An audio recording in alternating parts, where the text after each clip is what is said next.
Hey everybody, it's Lon Seidman, and I'm really excited because I finally got some time to show you this game console that is now 20 years old. It's just remarkable how fast time flies. This is the Panasonic 3DO multiplayer, and this came out in October of 1993. I got it in October of 1994 because the price initially was over $700, I believe. It was a really expensive console. I bought it for about half that when they reduced the price on it.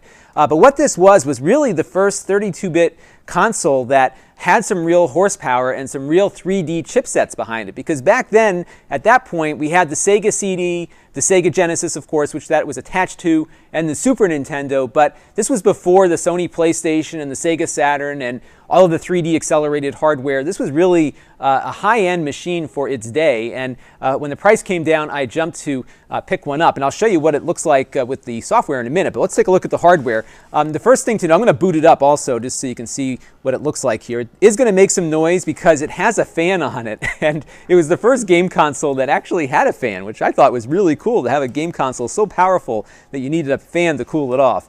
So here's the front. It has a tray-loaded CD, and it still works. I think a lot of these have started to fail recently. This is a double-spin CD-ROM, so it reads at 300K bytes per second, so it's pretty slow by today's standards, but well enough for the games that it played back then.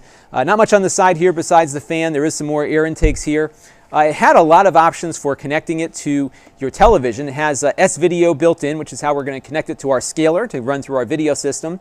And it has composite video, stereo audio. Has an old RF connection here, so for TVs at the time, not a lot of TVs had all these connectors on it at that time, so you had a way to plug it in through your antenna jack on there.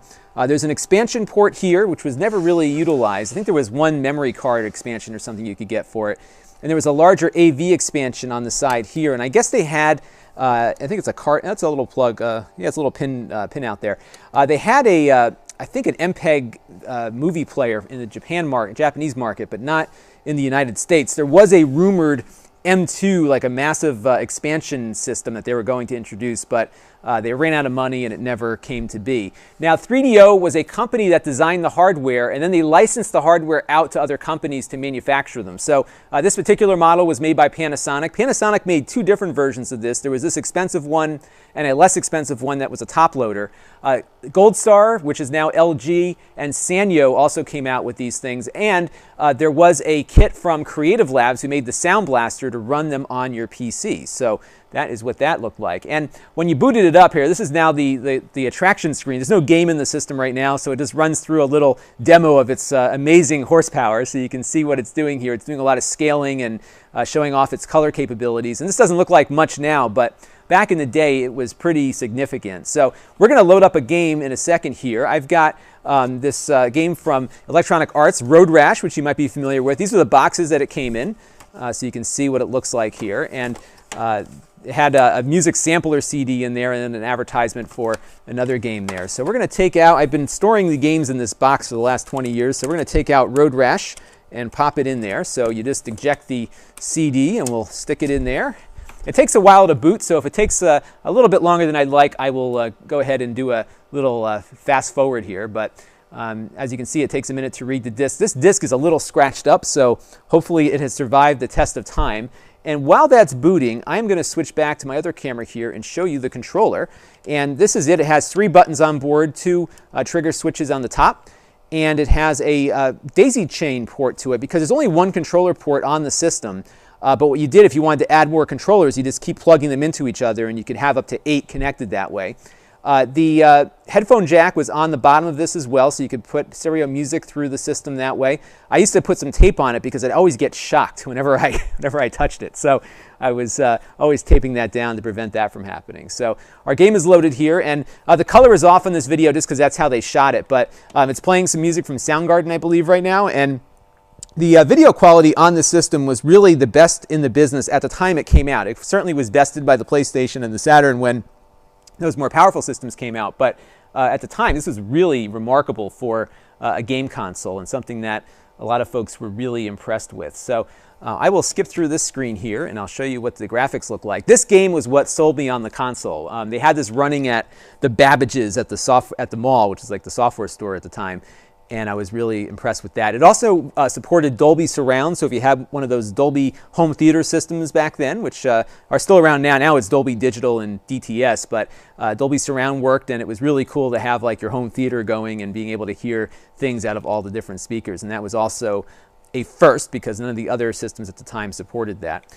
Load times were a little long just because it took a while for things to load up here, so we'll just go into Thrash mode, which I think gets us on the road a little bit quicker. We'll choose the city. What was really neat was that all of my save games were still working on this, which I was really impressed with. So I'm going to turn the sound on too so you can hear once this goes by. If I have any music playing that is owned by anyone other than me or a company I have rights to, I get pulled off of YouTube, so I'm being very careful not to violate any copyright here. So we're going to switch on the sound, and it is loading again. The loading times were not insignificant. This was a time when you kind of accepted that you were running a CD-based game and you're going to have to wait for it to load.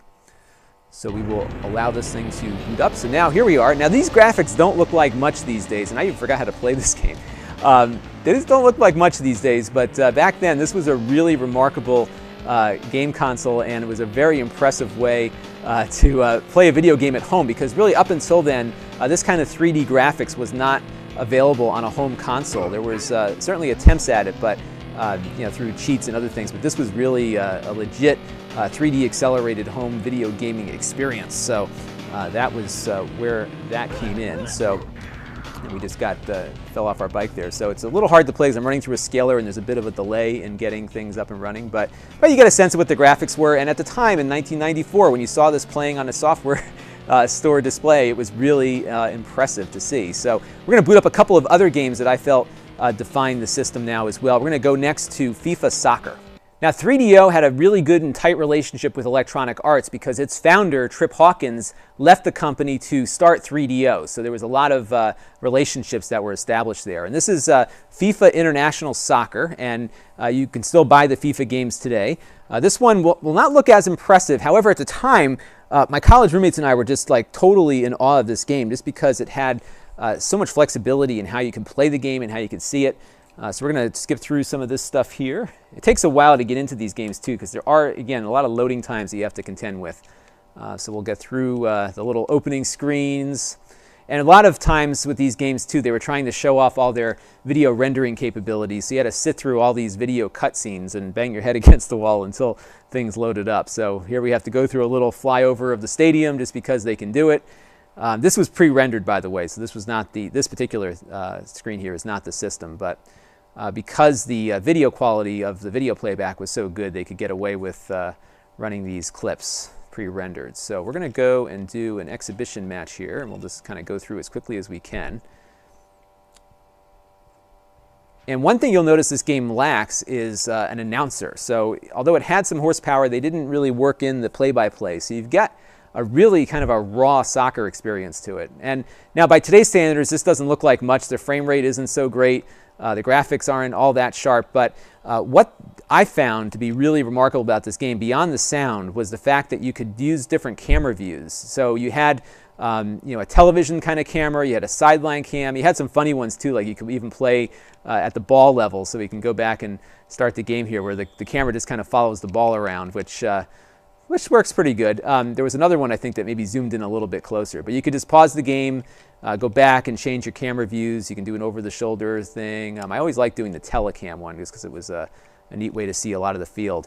And what's cool is that the crowd was reactive, and if you had this on a home theater system with Dolby Surround, you would actually hear the crowd in the background, which was really cool. So and here I'm already losing to Brazil here.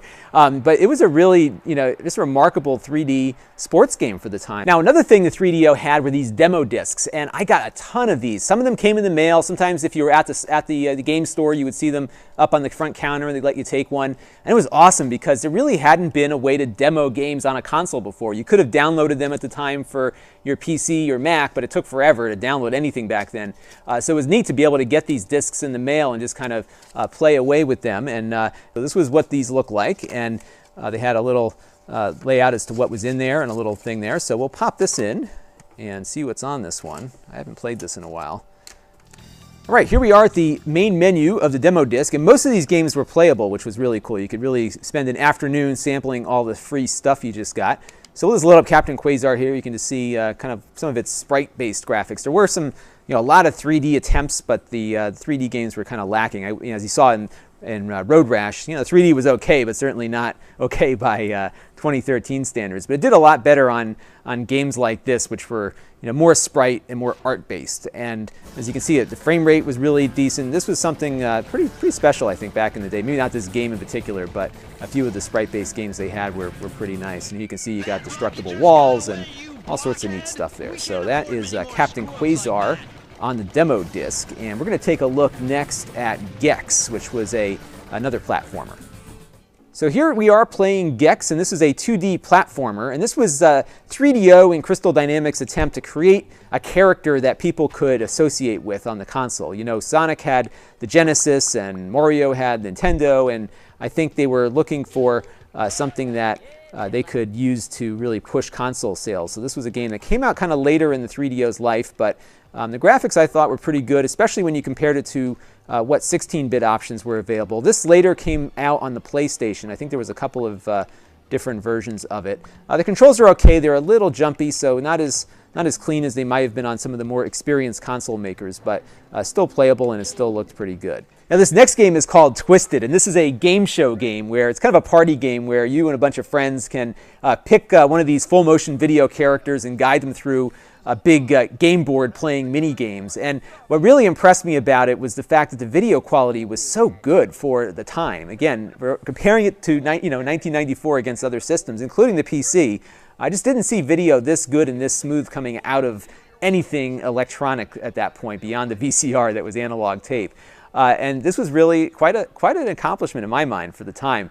And what you did is you picked out your character and you kind of guided them through this game board. The only problem was that the game took forever to get to the end. I mean, we're talking like 2 hours at least just to kind of wind your way through this crazy board that they had set up for it. But you would pick your character here and then be on your way. They had a little Pez guy who was Mr. Fez, I think, because I couldn't use the Pez name. And you could just pick him and walk through the whole game. It was pretty fun. It was something that anybody could play. It was a really neat family fun game and something that I really enjoyed. There was also another game called Zadnos the People's Party, which was a kind of a spoof of a totalitarian state and a game show that would allow you to earn your freedom, or at least whatever their vision of your freedom would be. It was also equally fun. Didn't take as long to play, and I really liked playing this one with my friends as well, too. So two great games that were game show games that I really haven't seen an equivalent for on other systems even now. These two were really unique and special to the 3DO. We're going to show you one more game, which was the quintessential driving game of the era.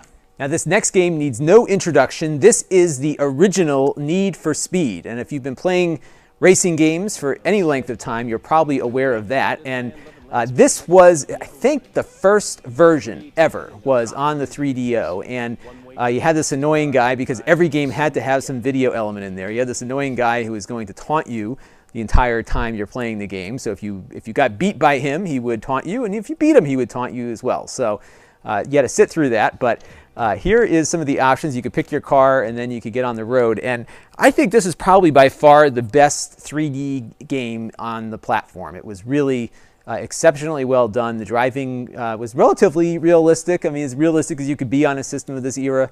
And you got some cool photos of Dodge Vipers before you started. So it looks similar to Road Rash, but the graphics were better. And I think you could change your camera angle to the outdoor view, which I think a lot of the Need for Speed games now kind of default to that. But you could drive around here. I'm just going to drive briefly here and then smack into something so you could see the car crash physics on it. There was also a mode where you could, actually it looks like I'm in that mode now, you could have manual shift on it too, so had some realism there.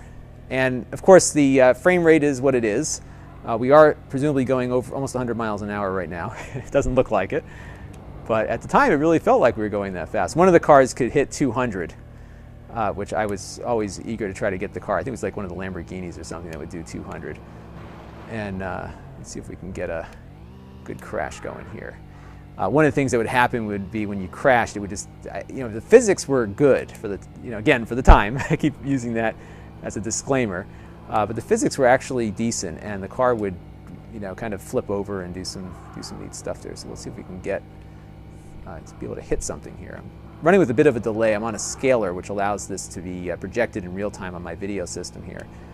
But the graphics were really good, and it was really quite the game for its day. Here we go. So no vehicle damage, but you got some nice flips, and then you'd have to start over again. So those are the games. Now, there is one other thing you could do with it, and that is take music CDs and put them in and play them, which doesn't sound all that high tech, but what it would do with the CDs, I thought was really cool, and a lot of my friends did too. So we're going to pop in an audio CD of some music that is, I believe, Creative Commons. So these are some local bands in my area, so hopefully we won't get dinged on the content ID front, as so many people have been at the moment, unfortunately. So we can just hit the play button here and start playing, and it does this neat little thing with the graphics here. But what happens when we hit this button here? Well, let's see. I think it's one of these buttons. There we go. All right, so it has this visualization thing, which is really cool. It goes in lockstep with the music, and I just think it looks awesome. And it would do different things depending on what you were listening to. And this was, again, kind of a unique thing for the time. You could put those little EQs back in there if you wanted to, the little bouncy shapes, or you could go back to this. And it would just kind of run through this random visualization, but it was tied to the music. So what it was hearing was impacting how this would look on your screen, and it would go through a different cycle of colors, and then it would do some like 3D zooming things, and here goes the zooming part. So overall, it's just a cool way to listen to music. So that's my review of the Panasonic Real 3DO Interactive Multiplayer, and I got this in 1994, 19 years ago, and it is still working great, and I'm really happy that it is. I hadn't taken it out and played with it in a while, so I'm actually happy that it's still working, which is good. The games have held up very well over time, at least physically. Of course, they look quite a bit dated now in 2013, but that's to be expected. If you want to experience the 3DO but didn't own one, you can. If you have a Windows computer, you can download the 4DO emulator, which runs most of the games pretty well. So you can find that, and I'm sure the games won't be too hard to find either. So if you want to see more of this, drop me a note in the comments below, or send me a note on Google+, and I will do whatever you want me to do with it. I have a lot of games that I didn't show you, so I can show you more, or maybe even do a live Q&A or something like that. This is Lon Seidman. Thanks for watching.